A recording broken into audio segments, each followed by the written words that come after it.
up while I'm there, and I'm knowing his schedule, I'm knowing where he's at all times of the day, and I'm like, he's not supposed to be here right now. And so before I blocked him off everything, I texted him and I told him, I said, this does not stop. I will be getting he plays football, I will be getting your coaches involved, I will be getting university police involved, everybody that I need to. And he told me that I was trying to ruin his life. And that didn't sit well with me. I'm like, you doing this, you causing me troubles because I have to watch my back everywhere I go. Wow. And he's telling me that I'm ruining his life. So he didn't take heed to that warning. I meant every word that I said. And so for about a week, he was basically stalking me, and I was communicating back and forth with his parents. They were telling him to leave me alone, but he persisted on to do whatever he wanted to do.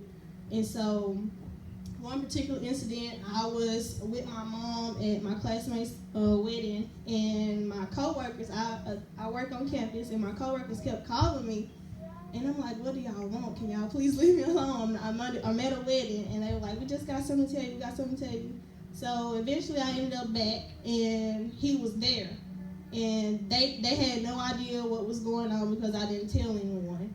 And so I got really serious. I was like, y'all need to tell me to leave right now. And they were like, calm down. I was like, no, he needs to leave right now.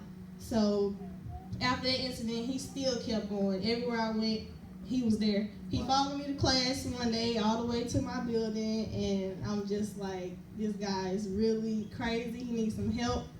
And so it got really bad one day.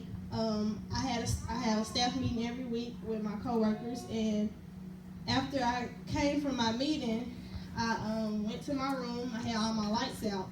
And our doors, we have vents on the bottom of them, so if your lights are out, you can see in the hallway. And so I was just laying there, and because of him, I had to change my cell phone number, so that's what I was doing at the time, because he was calling me off everybody's cell phone that he could find.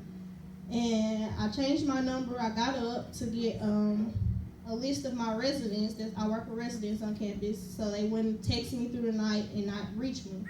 And as I got up and I returned to my bed, I never looked down, but I happened to look down that night, and I looked at my vent, and all I saw was eyeballs. Wow. So I immediately just started screaming. I was like, oh my God, who is this? And he just got up and ran. But I knew it was him because he wears a bracelet on his arm, and I saw it.